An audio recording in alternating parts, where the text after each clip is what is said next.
Hello. Today, on this very, very cold day here in Chicago, I would like to review some single malt Scotch whiskey. But I feel a certain need to justify that. And if you don't care, I'm just going to put a time code down below so you can skip to the reviews.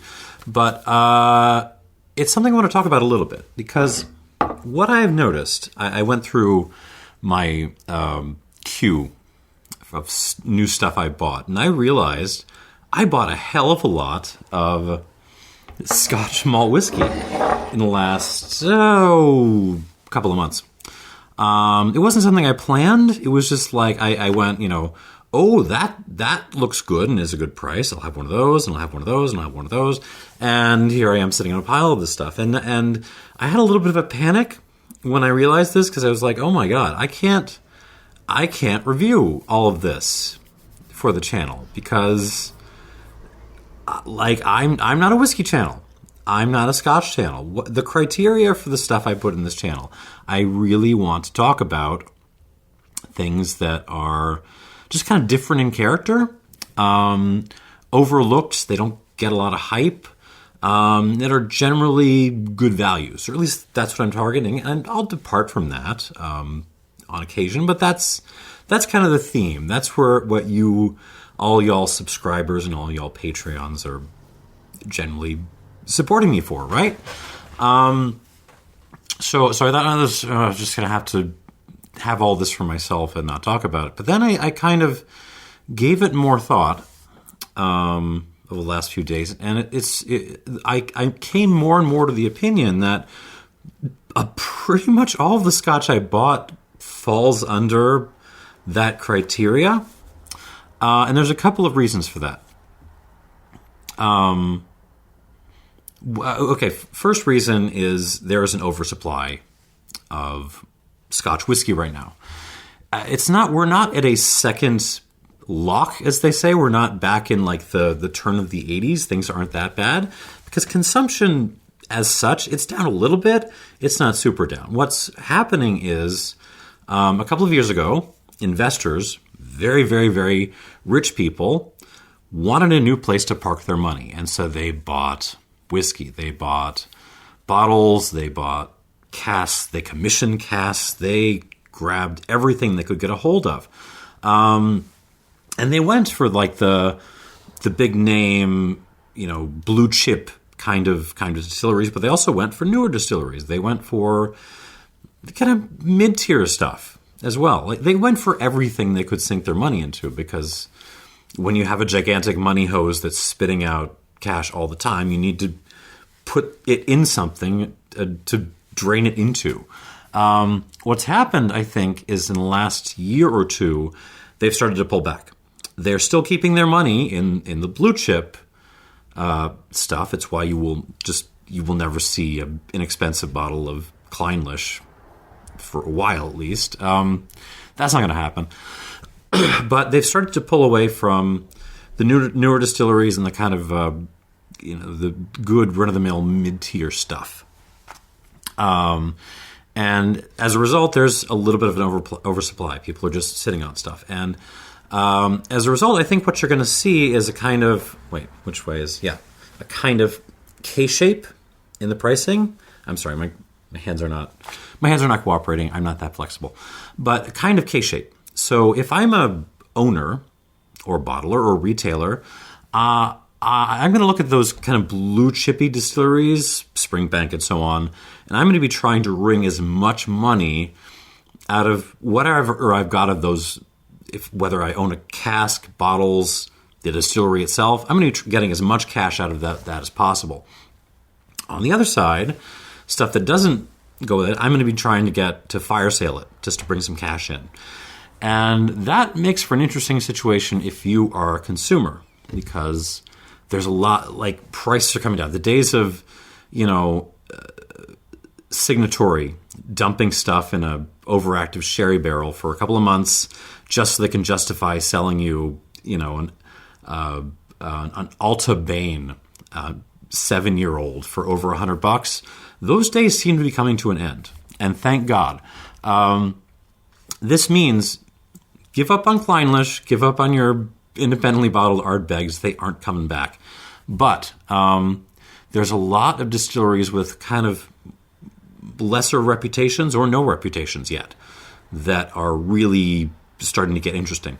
And the other reason why I think maybe it's time to start looking at whiskeys again, and maybe I can start justifying putting them, moving them a little bit more into the channel, is what the other big Scotch channels are doing. I don't want to name names, but I did have a look-see over last week at a couple of the bigger Scotch channels, or some of the ones that kind of delve heavily into Scotch whiskey territory.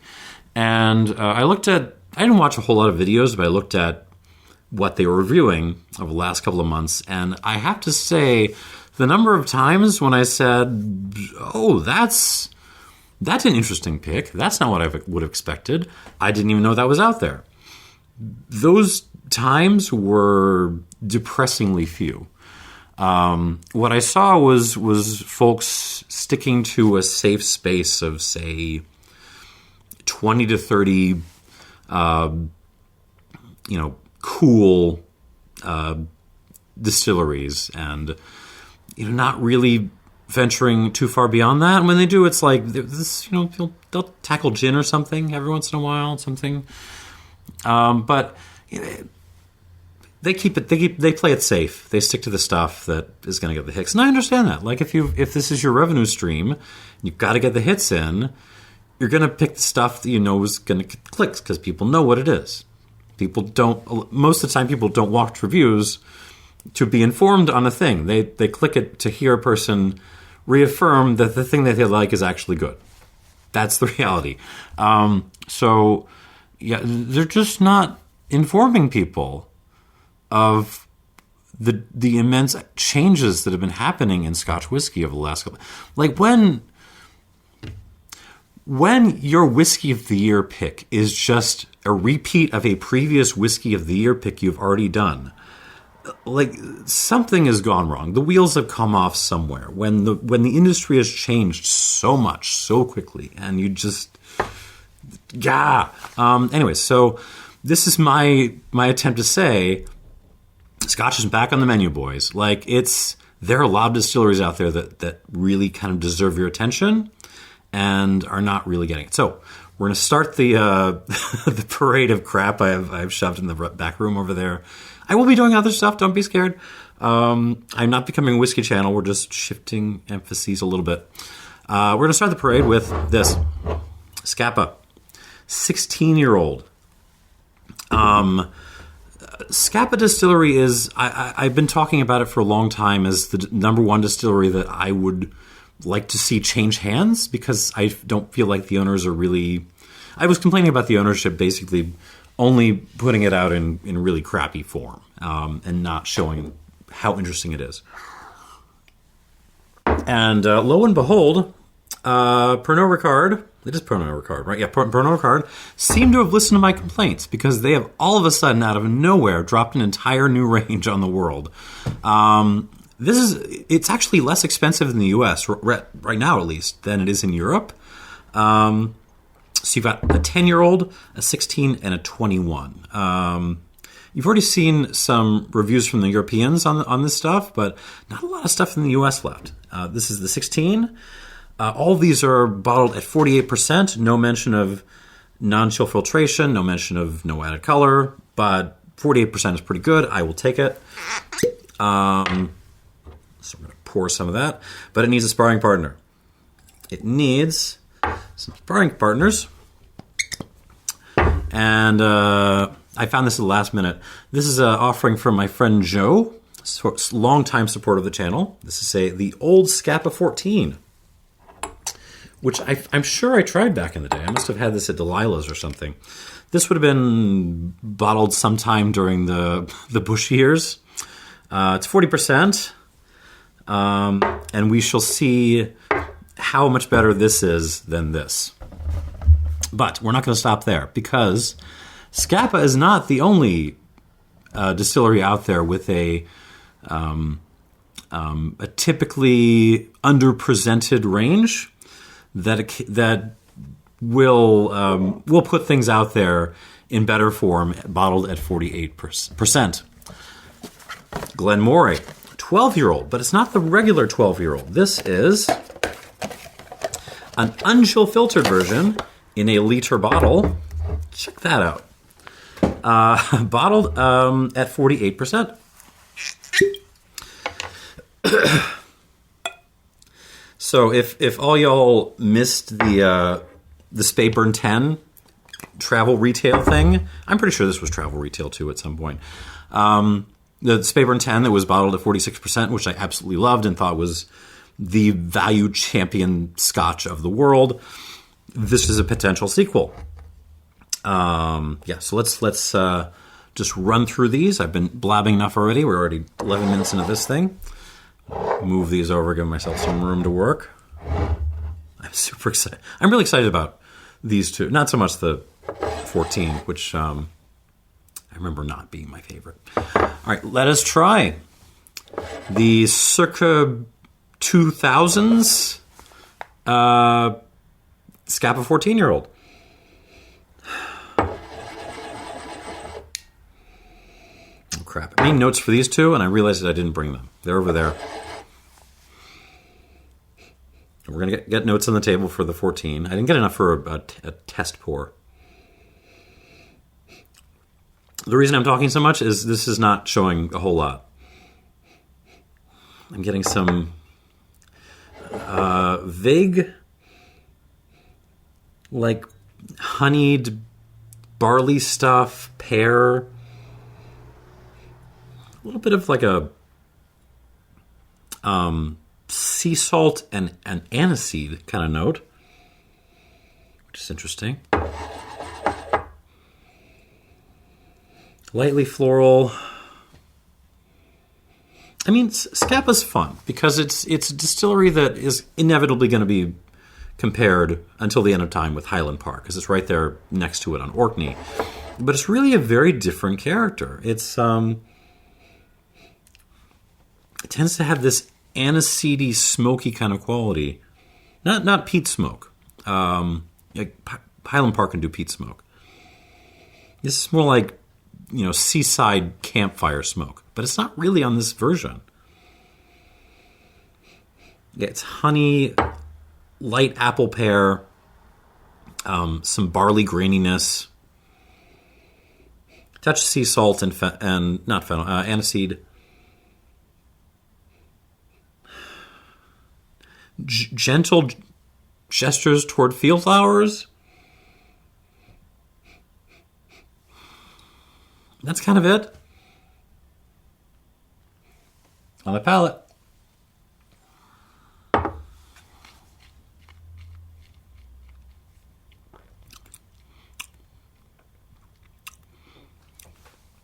That's more like it. Actually, it holds up pretty well for 40%er. A better comparison, I think, for Scapa, at least for me, has been like Bladnoch, actually. It behaves like a grungy lowlander, like a grungy maritime lowlander a lot of the time. The finish does kind of fall apart a little bit. Otherwise, it asserts itself pretty well.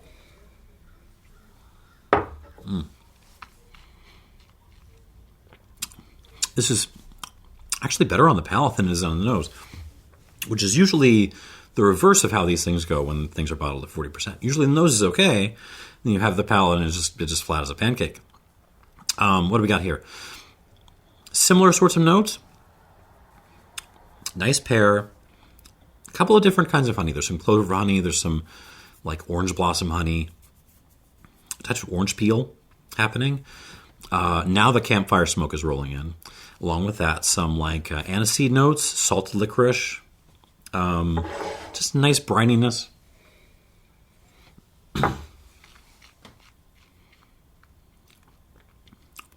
Some like burned oatmeal. Maybe put some oatmeal in your seaside campfire. Finish starts off fine, but increasingly starts to get a little bit awkward and cardboardy. as it goes on.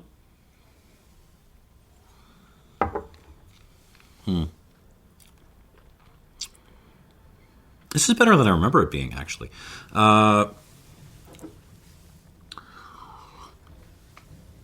It's not killing it for me, but it's certainly one of the malts of all time. All right, I'm going to give this some water and go grab my notes, and I'll be right back. 2, 3. Just to see. I'm going to give some water just to see how it reacts. All right, I'm going to pause. I'll be right back. And here we are. I have my notes and some scores I may end up changing. Yeah, let us move on. So, yeah, I kind of introduced the distillery. So, Scapa, second distillery in Orkney, always plays second fiddle to Highland Park, constantly like closed and reopened over the years. But now they've got enough stocks to actually, put out a proper aged expression. That makes me happy. Glen Moray. Interesting Speyside in Elgin. So not too far away from a bunch of the big players. Just a killer value consistently. The regular range, 40% or not. If I have to go, if a friend gives me $20 or $30 and sends me to the store and tells me to buy a single malt, I'm grabbing a Glen Moray. And what's more, they tend to kind of crush a lot of the blended whiskeys that exist around that price range. So I like these folks.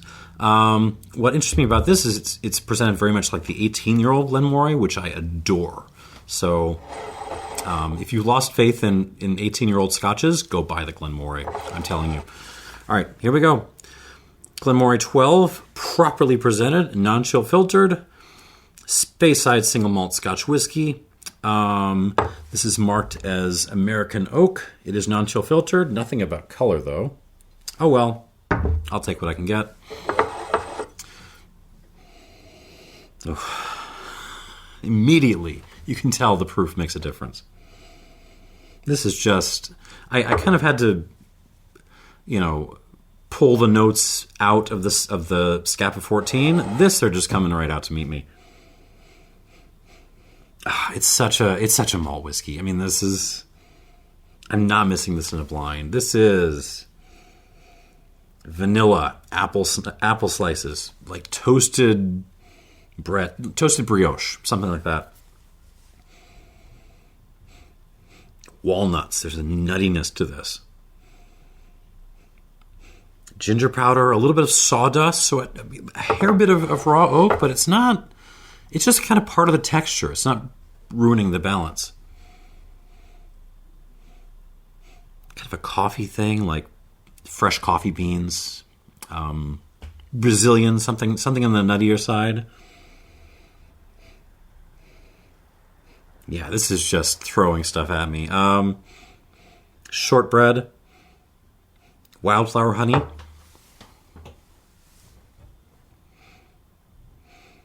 Oh geez. What's the name of those little cinnamon cookies? It doesn't matter. Cinnamon cookies. Let's just go with that. But then there's like a leafiness to this. Like burley tobacco. Something like that. Some bay leaf. Some blossom, something floral, black pepper. Oh, and an orangey kind of thing. Like a Grand Marnier. So what's fun about Glen Moray to me is I will sometimes talk about the third side of Speyside, by which I mean there's two kinds of Speyside of whiskeys, two profiles people think of when you say Speyside.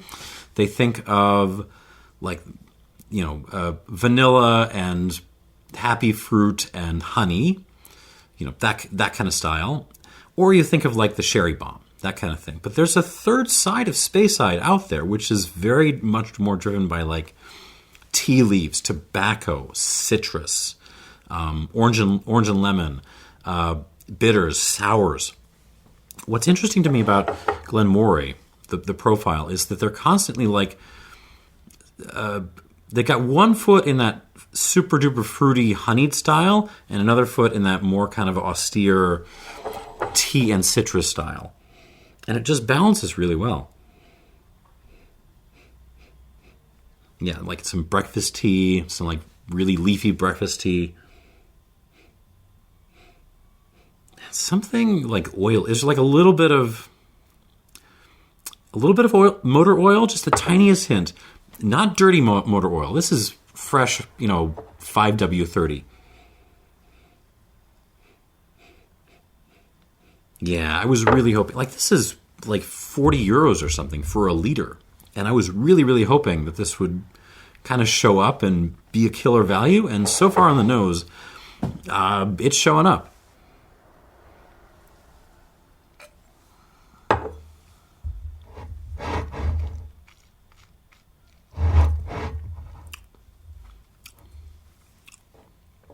Nice.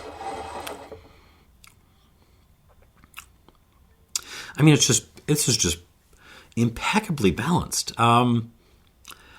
You've got sweets, you've got some sours, you've got some bitters. I mean, it's just. I mean, it's not a great whiskey by any means, but the balance, the poise of this is really, really impressive.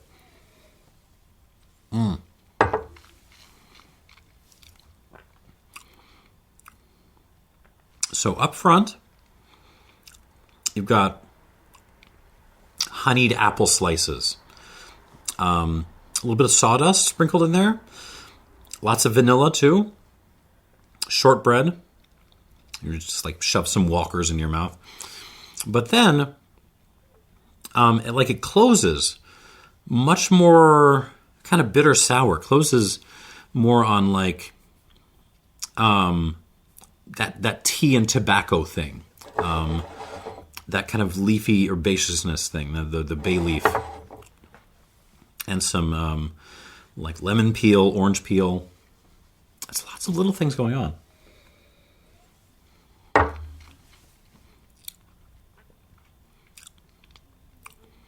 Maybe it's not peel so much. It's like lemon orange cordials, but it's like real stuff. It's like, there was actual maceration going on. This is the kind of malt where, I mean, if you're in your first or second year of your malt journey and you're just like, you're still in that place where you're appreciating the big flavors and you're just like cuck facing at everything with peat or heavy sherry. This is the kind of thing that is probably just gonna go right over your head. You're just gonna taste it and go, "There's not much going on here. It just tastes like a whiskey." And that's true. There's no like kind of big flavor running the show here. But there's lots of little things going on, balancing off against each other, and this just works really, really well. I really like this.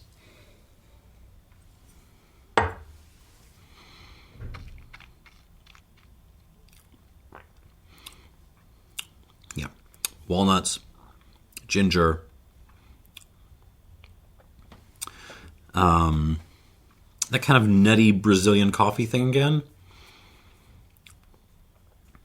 Cinnamon, black pepper, flowers, lots of flowers, leafy flowers.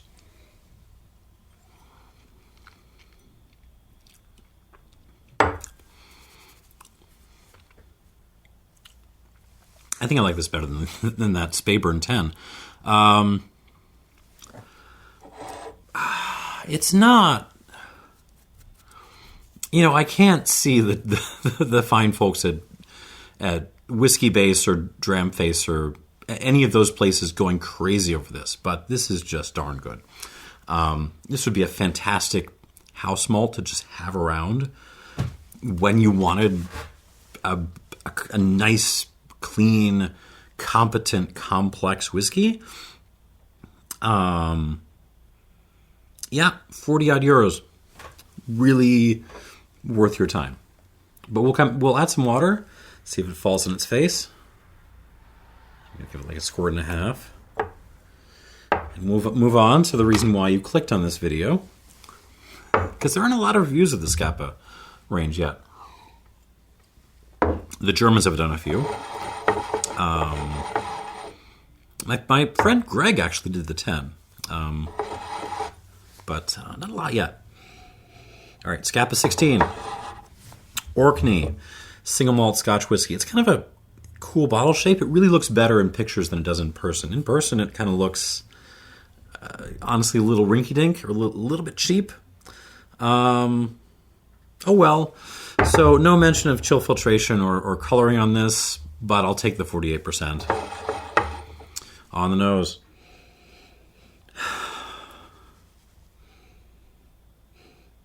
Yeah, it's just... The 14 was better than I expected it to be, but this is just, like, more outgoing, and it's got some layers to it. It's not so far away from the Glen Moray, but there's some changes. So you are getting, like, an apple and pear cobbler thing with, like, cinnamon and nutmeg and cardamom. But then you're getting that kind of the grungier side, like old school 90s Bladnoch. Pu'er tea, oatmeal. Well, tobacco, yeah, okay, that's in common. But different tobacco, this is like Orientals, maybe some Virginias. Perique, I'm always happy when Perique shows up. And there's like a salty maritime minerality to this, so like, you know, like seashells.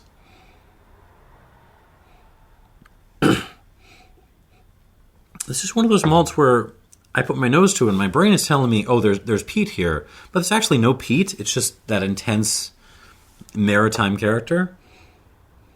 There's also a beeriness happening in here. There's like a lager kind of character. Not a Pilsner. This is more like a Vienna lager or something like that. Orange, tangerine, really. Black licorice. Kind of a cold brew coffee thing. A little touch of Mr. Black, maybe. Toasted pecans. Something like almost a rose water. Turkish Delight. Sure, let's go with that. Scapa is just a fun, interesting signature. Fruity, but maritime. Really kind of its own thing. I mean, it's really only with some of the grungier lowlanders or even Ireland that I get a signature that's kind of like this. Yeah, it's like Islands meets Lowlands is kind of the style of Scapa I would describe. On the palate.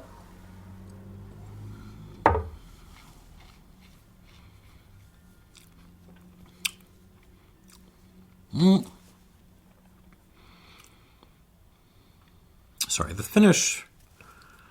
Well, let's talk about the finish in a minute. For the most part, same story. Like really, really malty, fruity, and kind of grainy, oatmeal-y, but also kind of grungy, kind of smoky. Not peaty, like campfire-y smoky. Cinnamon, cardamom, clove, nutmeg, pecans.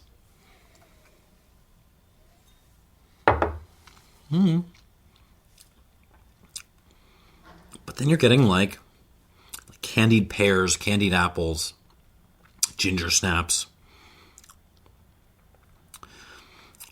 beer again, like imagine like a licorice flavored lager. Actually, don't. That sounds disgusting, but something like those flavors. Rocks, brine, seashells, coffee dregs. Pu'er tea again, orange peel, a kind of mix of tobaccos, Virginias, Perique, some Orientals.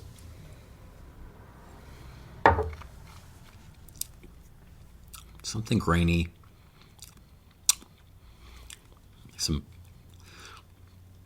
day-old multi-grain bread, something like that. The only thing that I don't like about this is kind of the finish. It feels, it initially is okay. It's fine. It's nice and lush, and then it just kind of goes, It's clipped. It still hangs on for a while, but like a lot of the flavor from the mid palate and transitioning into the finish just like falls away almost immediately. There's still a good bit left, but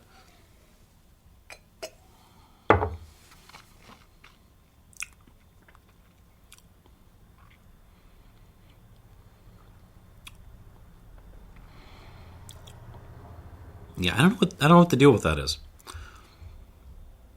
It's not a bad finish. It's just not.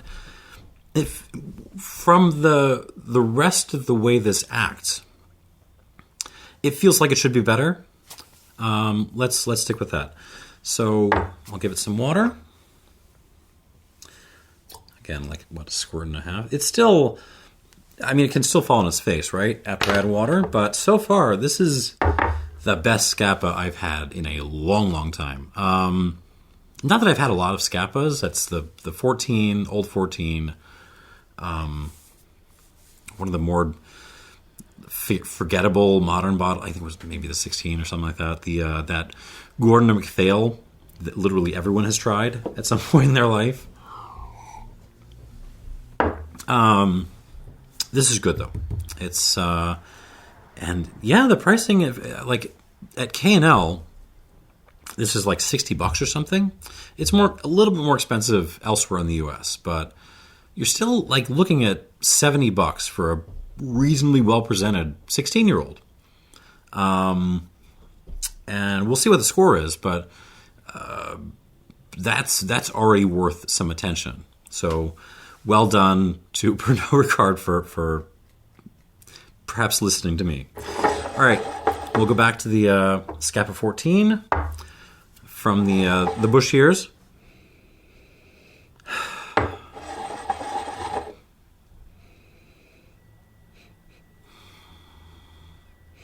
It's still like it just feels like the transition from these two back to this it's like going on the nose is like going from like a big movie theater with a huge screen to walking out and looking at your cell phone again. It's just so, yeah, like it's not the worst nose. It's not an unpleasant nose, but it's very, very simple. And a lot of it is actually fallen off the map. I'm not getting the aniseed thing anymore. It's just a happy apple pear with a dose of sea salt. That's about it. That's really all I'm getting. On the palate,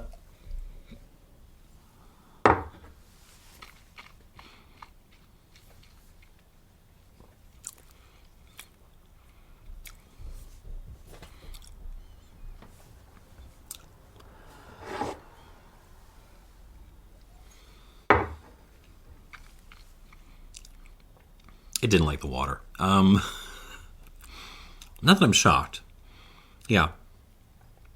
I mean, I complain about the finish on the 16, but this old 14 has many more problems. It just kind of gets awkward and cardboardy on the back end, and water has not improved it.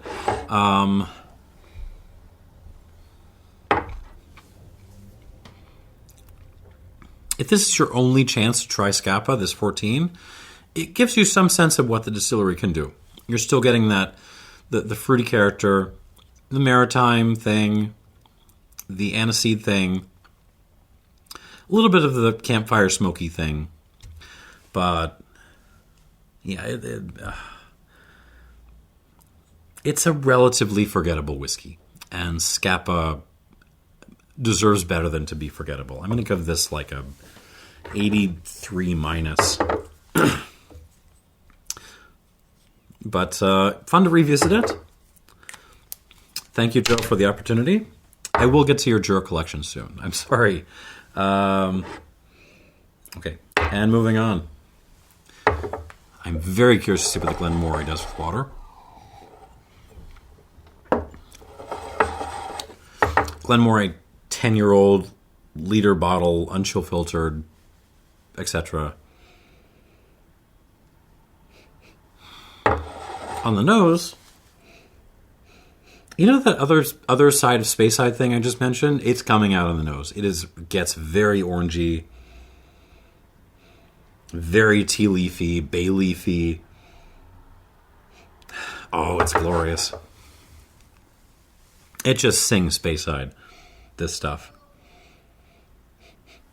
There's like some, almost some blood orange coming through now. Yeah. I really like this distillery. It's not one of the greats. It will never be one of the greats, but damn do they make really good whiskey. On the palate,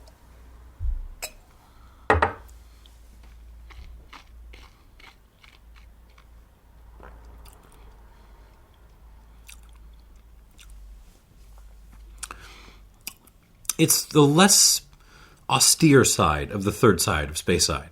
Oh man, this starts to give like these super yummy candied orange notes in honeyed cream of wheat. This is lovely.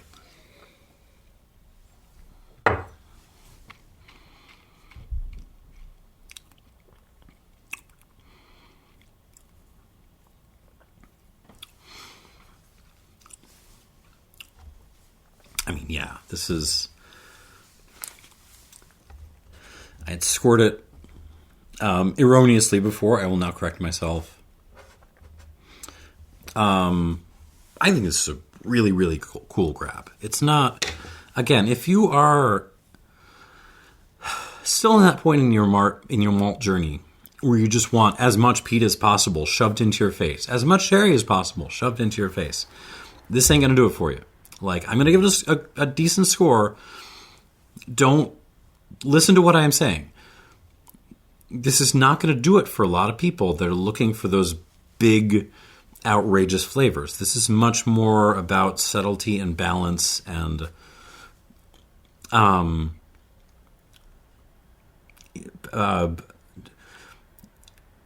nuance, I guess is the word.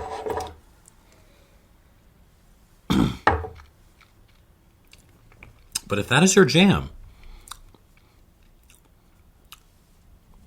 if you can get on with nuanced, quietly complex distillates in American oak, and you want a low price, here you go. Grab this while it's out here. I'm going to give this 85 plus. 85 plus points for the Glen Moray 12. Moving on. Glen Moray 12, but it's not the regular 12. It's the liter jug 12 with the Unchillfiltered. You know what I'm talking about. Moving on to the Scapa 16 again. See how it does with water.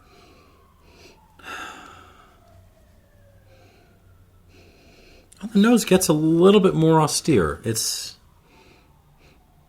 still a lot of like that cobbler thing, but there's also a lot more like campfire smoke. There's also a little bit of vanilla coming out, pepper, tobaccos, licorice. A little bit of like a quince jam thing. That's fun.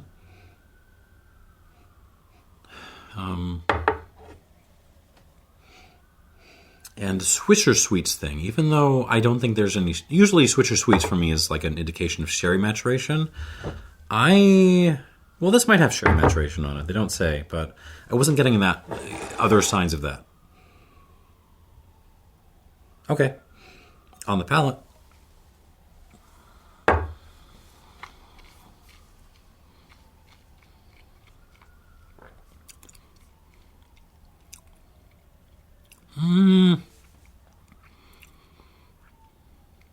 The finish on this is still bugging me. It's not bad. It's just a little clipped. I want a little bit more from it. But other than that, yeah, the rocks come out, the licorice, the seaside smoke kind of thing. Yeah, it gets a little bit more austere. It gets a little bit more islandy. A little bit less lowland-y.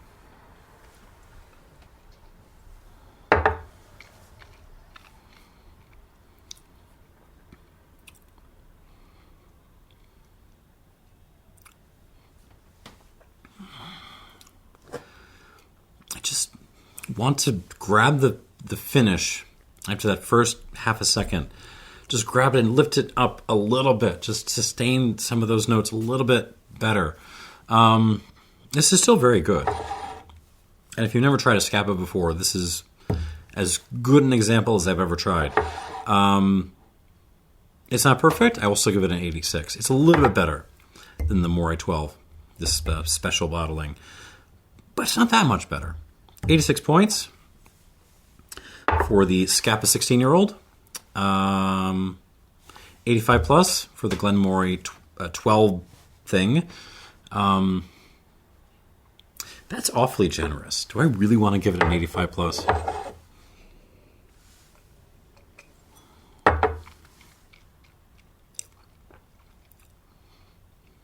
No, it's there. It's absolutely there. I'm questioning myself, but it's there. It's there.